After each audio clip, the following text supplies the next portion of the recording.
In today's video, I'm going to teach you how to record a loan payment in QuickBooks Online. We'll walk through a simple workflow that keeps your books accurate and your loan balance up to date.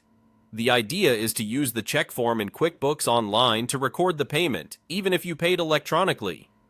This form lets you choose the right accounts, split the payment between principal and interest, and ensure your bank register reflects the outgoing cash correctly. Start by opening QuickBooks Online and heading to your dashboard. Make sure you're in the correct company file and that you know which bank account the payment comes from. Having your latest loan statement nearby is helpful so you can see how much went to principal, interest, and any fees. Next, open the Create menu and choose Check.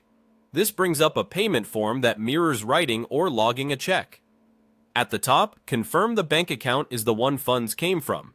In the Payee field, select your lender.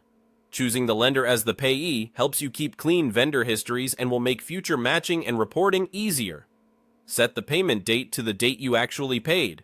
If you use physical checks, enter the check number. Otherwise, use a reference like ACH or the confirmation number from your bank. Now fill in the details. In the Category Details area, split the payment based on your statement.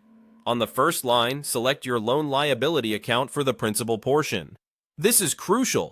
Using the liability account reduces the loan balance. Don't categorize principal as an expense.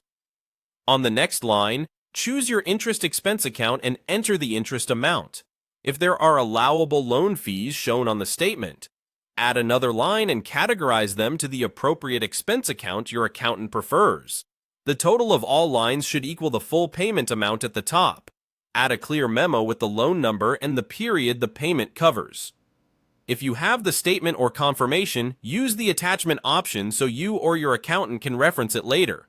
If your company tracks classes or locations, assign them now according to your policies. Give everything one more review: payee, bank account, date, categories, and amounts. When you're confident it's accurate, click Save and Close. QuickBooks records the payment in your bank register and reduces the loan's principal for the portion you assign to the liability account. Later, when your bank feed brings in the transaction, you'll be able to match it to this check, preventing duplicate entries. And that's it. Your loan payment is recorded cleanly and correctly.